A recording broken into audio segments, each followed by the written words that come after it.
Voilà qui nous emmène à notre magazine du dimanche. Notre invité nous a rejoint en plateau. Merci Madame Dramera, Penda Dramera. On va tout de suite suivre un petit élément en vidéo pour situer le contexte et ensuite on revient dans quelques petits instants. Voir les potentialités économiques, culturelles et sociales de près d'une centaine de communes en un même endroit a été possible cette semaine à Abidjan. La 3e édition du Salon des collectivités territoriales a offert l'opportunité aux maires de présenter les atouts de leur zone de compétence. Tenu au parc d'exposition d'Abidjan, l'événement a également permis aux élus locaux de partager leurs préoccupations. Les visiteurs se disent émerveillés par la diversité et la richesse des services et produits présentés dans les stands. Cette 3e édition bénéficie du soutien institutionnel du ministère de l'Intérieur et de la Sécurité. Le Sénat de Côte d'Ivoire, le PNUD, la RDCI, Assemblée des régions et districts de Côte d'Ivoire, le VICOSI, l'Union des villes et communes de Côte d'Ivoire soutiennent cette initiative qui vise à donner de la visibilité aux collectivités territoriales. Merci Walter Amadou Ouattara et Richard Vao. Madame Dramera, Penda Dramera, vous êtes spécialiste des collectivités locales, vous avez étudié cela. Qu'est-ce que vous faites dans la vie ? Alors, je suis d'abord chef d'entreprise. Je suis administratrice générale d'une agence conseil en communication et événementiel. Donc, j'ai décidé... Donc, rien à voir avec les... Je suis passionnée de développement local, dira-t-on. D'accord. Donc, le développement local est lié aux collectivités territoriales. Donc, c'est le lien que je peux faire entre mon travail et les collectivités territoriales. Mais je suis passionnée de développement local à la base. Et le salon des collectivités locales, qu'est-ce que c'est ? Alors, c'est la seule plateforme pour l'instant qui réunit l'État central, les collectivités territoriales, les entreprises du secteur privé et public autour de sujets liés à la décentralisation, au développement local et à l'aménagement du territoire. Alors, comment un chef d'entreprise se retrouve à organiser un tel salon? Elle n'a aucun lien avec les maires, elle n'est pas élue locale, rien du tout. C'est juste la passion, là, dont vous avez parlé, qui vous anime? J'estime que chaque citoyen peut apporter sa contribution au développement national. Je me suis tout simplement appuyée sur mes compétences professionnelles et ma passion pour pouvoir initier le Salon des collectivités territoriales qui a sa 3e édition. J'aimerais vraiment, si vous me le permettez, remercier toutes les hautes autorités nationales, dont le ministre de l'Intérieur et de la Sécurité, le général de corps d'armée Vagondo Diomandé, le président de la RDCI, le docteur Eugène Akaolé, et le ministre des Transports, Amadou Koné, qui n'ont ménagé aucun effort pour nous accompagner dans la bonne organisation de cette activité. Et ce salon est-il né parce que vous avez senti que quelque chose manquait dans ce secteur-là? Il y avait vraiment un manque criard et aujourd'hui, la décentralisation n'étant pas totalement effective, on va dire, en Côte d'Ivoire, il y a une disparité au niveau du développement régional. Les régions du sud et de l'ouest concentrent les 2/3 des populations ivoiriennes, donc des richesses. Il faut pouvoir penser à désengorger ces zones. Mais pour ce faire,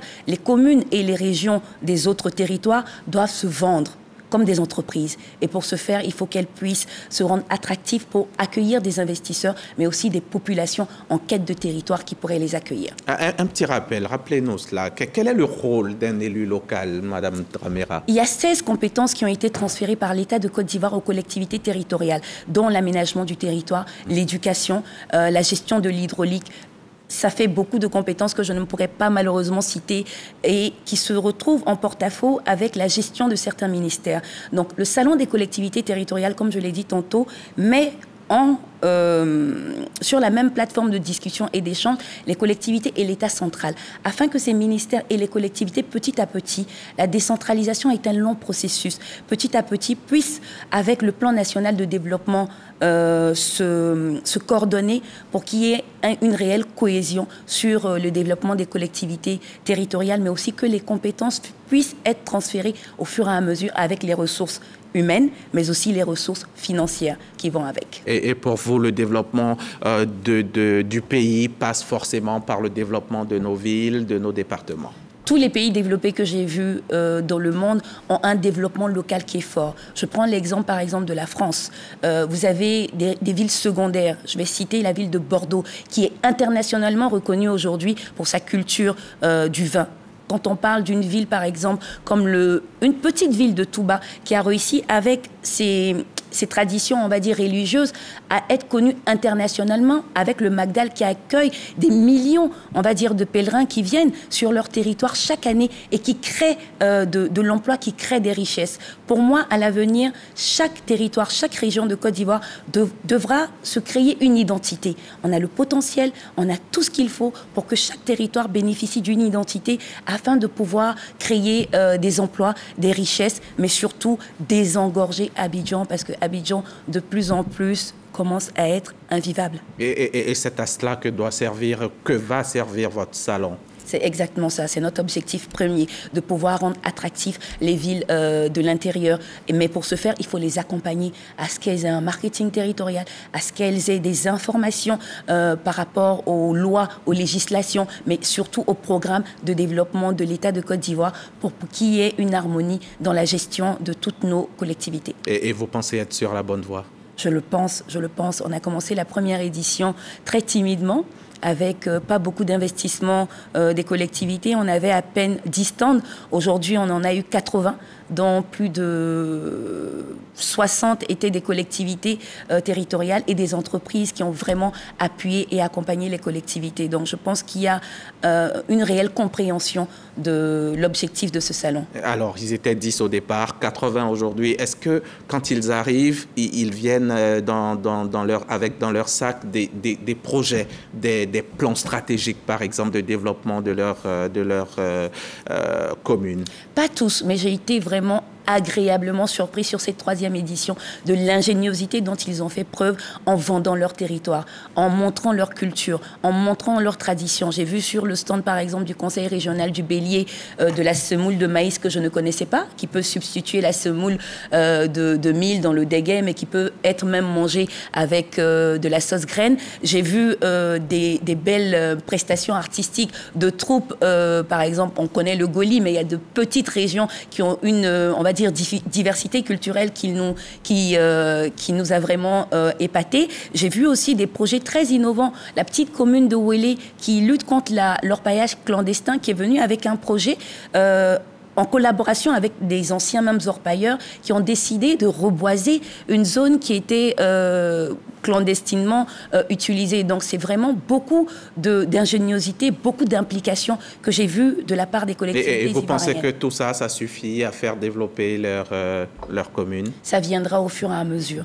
Il y avait déjà une implication, une adhésion des élus locaux dont on avait besoin. Ils sont totalement imprégnés parce que l'organisation s'est faite de bout en bout avec des maires et des présidents de conseils régionaux qui se sont impliqués dans les comités d'organisation, mais aussi dans les comités scientifiques. Donc aujourd'hui, je pense que le message est passé. Au fur et à mesure, on avancera à des plans stratégiques. Les panels et autres formations que vous faisiez, est-ce que vous leur apprenez à faire des plans, à réaliser des plans stratégiques pour leur ville? Il y avait des partenaires, effectivement, sur le salon, tels que le PNUD, qui leur a permis vraiment de découvrir des nouveaux mécanismes de financement, mais aussi comment avoir des plans structurants de développement sur leurs différents territoires. On avait des entreprises du secteur privé, telles que l'Ordre des géomètres. On avait aussi l'ANAGED, qui est l'entreprise nationale de gestion des déchets, qui les a vraiment accompagnés à vraiment, sur les 16 compétences qui leur ont été transmises, à avoir de l'avance sur la gestion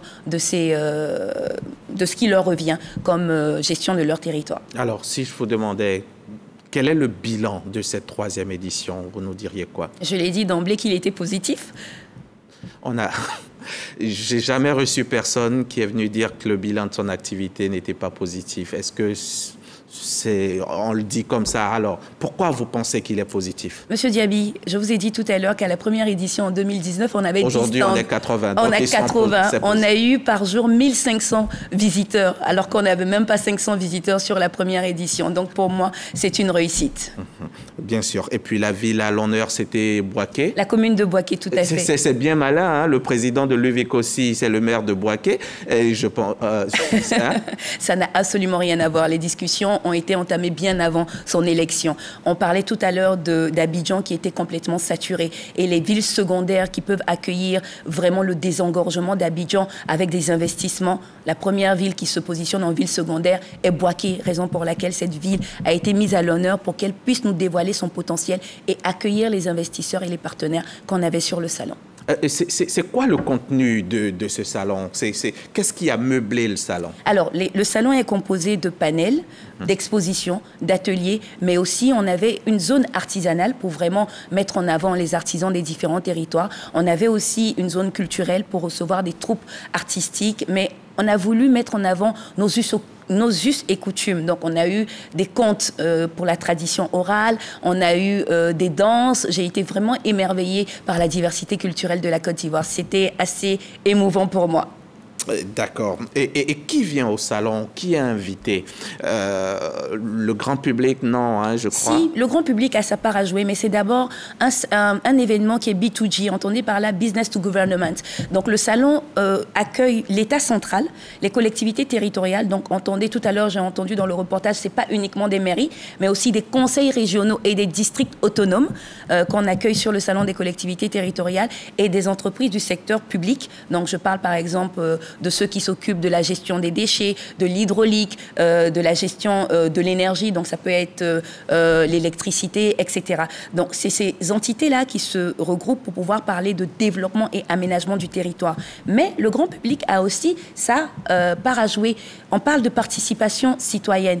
Est-ce que, par exemple, le grand public sait que pendant chaque conseil municipal de leur collectivité, ils peuvent y assister et apporter leur contribution? Ils peuvent venir sur le salon des collectivités. Est-ce que ce n'est pas aux maires, aux élus là, de les en informer? Oui, mais toute communication est bonne à prendre. Donc, toute plateforme aujourd'hui est bonne pour vulgariser l'information. S'ils ne savent pas, c'est peut-être parce que les maires ne le leur disent pas. Nous, on essaie, s'ils ne le font pas, aussi de transmettre l'information. Peut-être que les maires eux-mêmes ne le savent pas. Il y en a qui ne savent peut-être pas. Peut-être. Écoutez, on n'a pas forcément tous les élus locaux qui ont été formés à occuper ces différents postes. Donc, je le disais et vous l'avez redit, que sur le salon des collectivités territoriales, on a aussi de la formation, du renforcement de capacité. C'est cette plateforme qui nous permet aujourd'hui d'accompagner intégralement, entièrement les collectivités et les populations. Et ce salon, Madame Dramera, qu'est-ce qu'il va apporter? Quelles peuvent être les retombées concrètes d'un tel salon pour les élus locaux, pour les communes, les régions et les districts autonomes? Donc j'ai parlé de désengorgement de la ville d'Abidjan,